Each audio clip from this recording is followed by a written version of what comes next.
Nous sommes de retour en direct sur le plateau de TV Finance, votre émission quotidienne qui s'attache à bien comprendre l'actualité pour vous proposer des points d'entrée ou de sortie dans vos scénarios de trading ou d'investissement. Et pour ce faire, eh bien, on s'appuie notamment sur Antoine Quesada qui tous les vendredis nous explique comment travailler et comprendre, surtout comment comprendre puis travailler le CAC 40. Bonjour Antoine. Bonjour Antoine. Merci beaucoup, Antoine, d'être avec nous ce matin. Antoine Quesada, trader formateur et coach chez AQTS.fr. Antoine, alors, ce matin, le CAC a ouvert en gap baissier, moins 0,56% à l'heure à laquelle on se parle. Il allait chercher un peu plus bas tout à l'heure. Ceci étant, à quoi est-ce qu'on est confronté, Antoine? De simples prises de bénéfices après avoir atteint un nouveau record absolu en séance, ou bien au contraire un vrai doute à l'endroit de la stratégie de politique monétaire de la Réserve fédérale américaine qui pourrait ne pas baisser ses taux comme le marché l'anticipait et le souhaitait à l'issue de sa réunion de décembre prochain? Eh bien, la semaine qui s'écoule a été particulièrement intéressante.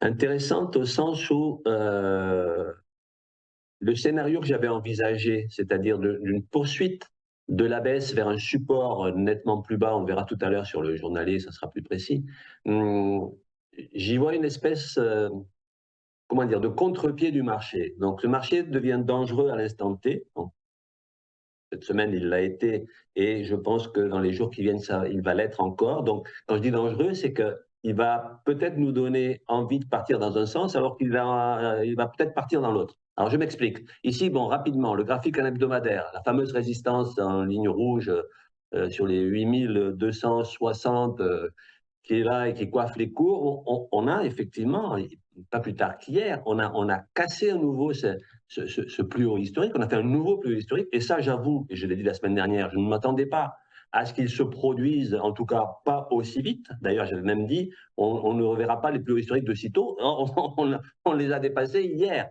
Alors je vais m'expliquer plus en détail, en tout cas dans ma lecture du marché, puisque je ne peux prétendre qu'à ça, ça n'est qu'une lecture sur des éléments évidemment graphiques, techniques. Donc je vous disais, ça je le maintiens, que pour que le marché s'affranchisse vraiment de cette résistance, même si on a fait un plus haut historique hier, puisqu'on a fait, on est allé à 8314 points, un plus haut historique avec 50 points de plus que le plus haut historique précédent.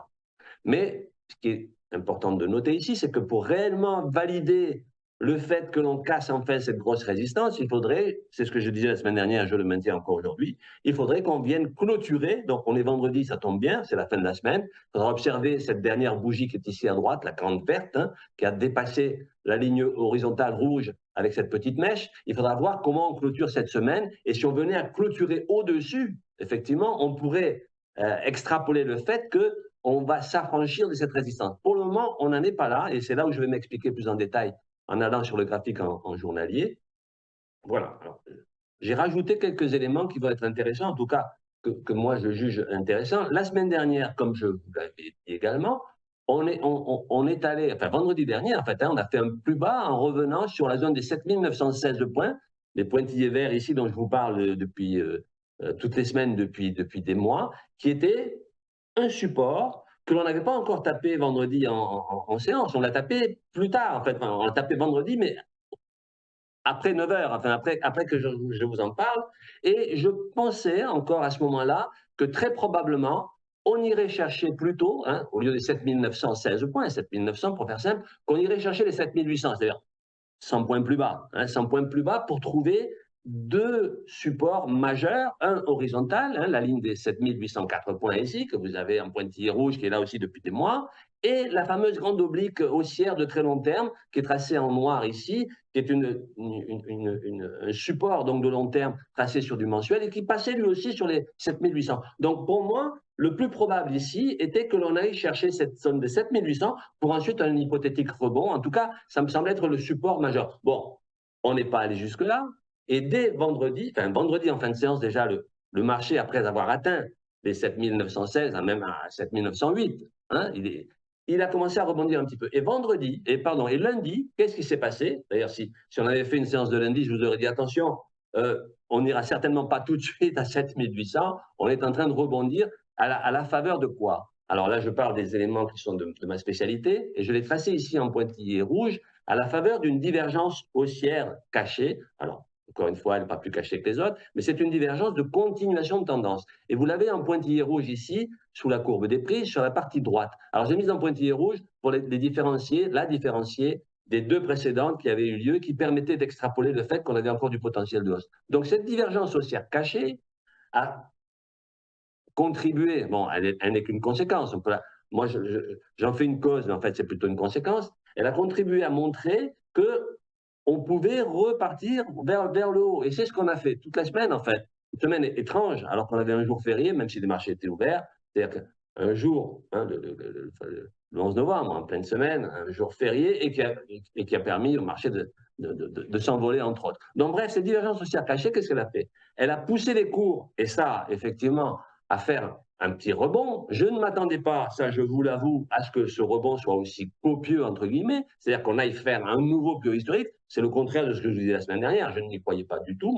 Mon optique, c'était plutôt que l'on aille chercher un support plus important. Cela dit, le marché l'a fait quand même. Donc, et maintenant, je reviens à l'instant T, puisque vous me posez la question. La suite, c'est quoi? Alors, à la suite de cette divergence haussière cachée, donc en pointillé rouge ici, qui laissait entendre qu'on avait un produit potentiel de hausse, qu'a fait le marché? Donc, il est allé effectivement faire le plus haut historique encore, pas plus tard qu'hier, mais je dirais, et c'est là où, bon, point d'interrogation, c'est pour ça que je dis que les jours, voire même la journée ou les jours qui viennent vont être assez parlants sur la suite à donner à ce CAC 40, enfin en tout cas sur son évolution, c'est que ce rebond, enfin, cette poussée, est peut-être la dernière, entre guillemets, de court terme.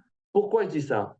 Et là, j'extrapole quelque chose qui est en train de se construire, mais qui n'est pas encore validé, c'est une divergence baissière classique de retournement. Attention, elle n'est pas validée. Et à quoi on la voit ici graphiquement parlant? C'est sur la droite de l'écran, entre les deux derniers sommets court, vous avez un segment qui monte, que j'ai mis ici en noir pointillé, qui monte au-dessus de la courbe des prix, n'est-ce pas? Sur la mèche haute du plus haut qui a été fait hier, hein, qui est un plus haut historique, comme je l'ai dit, 8314 points.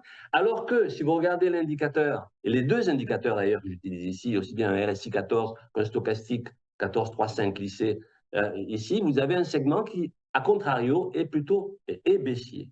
Alors, pour valider dans ma façon de travailler cette divergence baissière classique, il faudrait clôturer sous la moyenne mobile 20. Alors, à l'heure actuelle, à l'instant T, la moyenne mobile 20, évidemment, elle est, si je regarde bien, la moyenne mobile 20, elle est à 8155 points.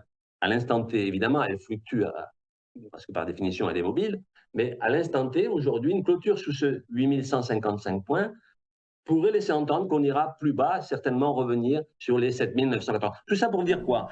Alors, je vous donne mon sentiment.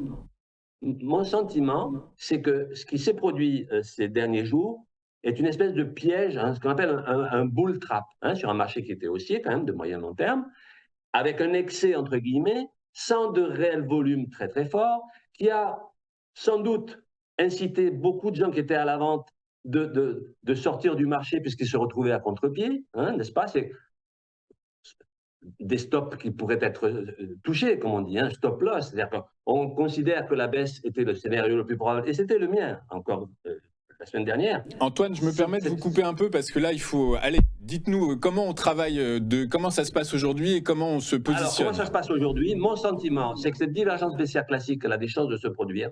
Je pense qu'on va avoir du mal. Je maintiens mon scénario de la semaine dernière, même si le timing n'était pas juste. Je pense que le marché va caler encore une fois sur ces niveaux de résistance, qu'on a fait semblant de le franchir à la hausse, mais que je pense qu'on ne le fera pas. Je peux me tromper, mais pour le moment, c'est le scénario qui me paraît le plus probable. En tout cas, sous 8155 points en clôture, enfin pas en clôture, si en clôture, pardon, sous ce niveau-là, je pense le marché donnera des signes d'avoir calé et que cette hausse, comment dire, ce record historique pas plus tard qu'hier n'était que de la poudre aux yeux, en quelque sorte une espèce de feu de paille. Voilà mon sentiment. Et pourquoi? Parce qu'on a cet enchaînement de divergences haussières cachées et de divergences baissières classiques. Rappelez-vous la semaine dernière, alors que je pensais qu'on partait à la baisse, je vous avais dit il y a une étoile du soir, sauf qu'il n'y avait pas de divergence baissière classique. Et là, on est en train d'en construire une, la différence par rapport à la semaine dernière. Donc, mon sentiment, c'est qu'on a peut-être mangé notre pain blanc, notre pain blanc.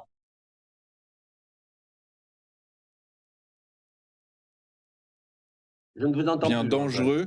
Effectivement, donc peut-être que l'idée, c'est de prendre un peu de hauteur, de voir comment les investisseurs vont réagir, puisqu'effectivement, si j'ai bien compris, pour résumer, ce nouveau plus haut historique en séance n'était pas perceptible techniquement. Vous avez été surpris, pris à contre-pied, mais donc ça veut dire que potentiellement, ça peut aussi partir vers le bas très vite. Donc avant de prendre des décisions à l'emporte-pièce, attendre ces niveaux clés dont vous nous avez parlé et voir si le CAC 40 sort finalement de sa zone de latéralisation de long terme et auquel cas, effectivement, il faudra ajuster ces stop and loss. Merci beaucoup, Antoine. Mon sentiment. Écoutez, merci de l'avoir partagé avec nous, Antoine Quesada. Vous êtes trader, formateur et coach chez AQTS.fr, avec nous tous les vendredis pour nous expliquer comment fonctionne le CAC 40 et quelles sont les stratégies idoines, les plus idoines possibles. Écoutez, merci beaucoup. À la semaine prochaine, Antoine. Nous, de notre côté, on va ouvrir notre page économique avec notre invité Jean-Marc Daniel dans un instant, où il sera sujet d'immobilisme politique, de déni budgétaire, de perte de compétitivité, bref, la France face à sa propre réalité économique. On voit tout ça dans un instant avec Jean-Marc Daniel. À tout de suite sur Téléfinance.